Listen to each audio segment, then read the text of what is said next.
परतवाडा येथील रहिवासी असलेल्या सेवानिवृत्त न्यायाधीशांच्या घरी झालेल्या चोरीचा पोलिसांनी पर्दाफाश करत 6 जणांना अटक केली। या टोळीकडून 11,90,000चा मुद्देमाल जप्त करण्यात आला आहे। अमरावती शहरातील परतवाडा येथील सिव्हिल लाईन्स भागात राहणारे सेवानिवृत्त न्यायाधीश मोहम्मद सादिक मोहम्मद उमर यांच्या बंद घराचा कडिकोंडा तोडून अज्ञात चोरट्यांनी सोन्या चांदीचे दागिने, रोख रक्कम असा एकूण 11,90,000चा मुद्देमाल लंपास केला होता। या चोरी प्रकरणात स्थानिक गुन्हे शाखेच्या पोलिसांनी पारंपरिक तपास पद्धतीसह तब्बल 80 सीसीटीव्ही कॅमेरे आणि 210 CDRचे तांत्रिक विश्लेषण केले आणि 3 दिवसात टोळीचा छडा लावत त्यांना गजाआड केलं। पोलिसांनी चोरी केलेल्या ऐवजापैकी बहुतांश ऐवज चोरट्यांकडून जप्त केला आहे।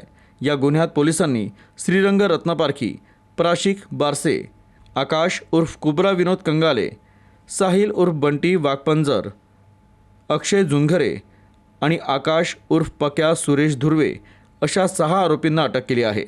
ही अट्टल टोळी असून त्यांनी चोरीच्या 8 दिवस आधी एकत्र येऊन कट रचला होता। एका आरोपीनं घराची रेकी करून माहिती पुरवली तर 5 जणांनी चोरी केली। सुरुवातीला 15 ऑगस्टला चोरीचं नियोजन होतं, मात्र ते शक्य न झाल्यानं 18 ऑगस्टला पहाटे घरफोडी करण्यात आली। चोरीनंतर 2 आरोपी भुसावळ, 2 आरोपी अमरावती तर 1 आरोपी मध्य प्रदेशात पसार झाला होता।